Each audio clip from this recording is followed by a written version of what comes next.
साथियों, इस समापन सत्र में मैं हमारे जो पुरखे हैं, उनको मैं विनम्र अभिवादन करता हूँ। मंच पर विराजमान हमारे साथी और आप सभी मूल निवासी साथियों, हमने ये 2 दिन के कार्यवाही में जो कुछ सीखा है और उसके आधार पर हमें, जैसा अभी परमार साहब ने भी कहा कि कार्य करना है। हम लोग जनरली हम कहते भी हैं, दोस्त और दुश्मन की पहचान होना बहुत ज़रूरी है। आप लोगों ने भी दुश्मन क्या कर रहा है, इसके बारे में आप भली-भांति परिचित हो। और समाज में क्या अवस्था है, कैसा बिहेवियर हो रहा है, इसके बारे में भी आपको जानकारी है। इसीलिए और जो आप चाहते हो, वो इस धरातल पर आपको नहीं दिखता। जो आप इच्छित, जो आपका लक्ष्य है, उसके अनुरूप इस धरातल पर नहीं दिखता। इसीलिए आप जो बीज बो रहे हो, विचारों के बोलो या किसी को कन्विंस करने के बोलो, जो कुछ भी आप जो बीज बो रहे हो, वो सभी बीज कोई उग नहीं रहे हैं, या जो उगते हैं वो पूरे फलते नहीं हैं, या जो फलते हैं उसकी फसल जो है सभी प्रकार से कह रहा हूं, वो कारगर कोई सिद्ध नहीं हो रही है। ऐसा आपको प्रचलित होता है, आपको इसकी प्रचिति भी हो रही है, मुझे भी हो रही है। लेकिन हमें इसमें निराश होने की जरूरी नहीं है। हमें बिल्कुल निराश होने की जरूरी नहीं है। इसीलिए हम पूरे नए जोश से और उमंग से ये कार्य करने का प्रण करते हैं।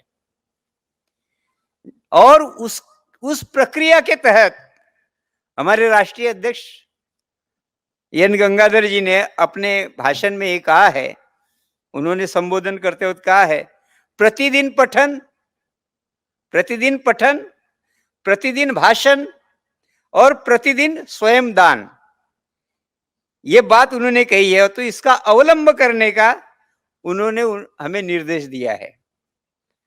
और जैसा अभी परमार साहब ने भी कहा कि कुछ कार्यक्रम आएंगे, तो वो कार्यक्रम हम लोग उसको प्रतिबद्ध होकर ही करेंगे, और वो करने का हमारा एक कर्तव्य भी है, ये ऐसा हमें समझना चाहिए।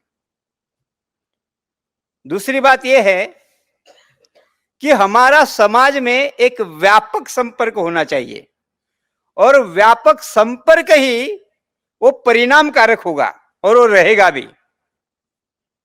हमारे साथियों ने अपने उद्बोधन ने, अध्यक्ष या जो भी सत्र हुए उसमें बताए, इंगोले जी ने भी बताया है,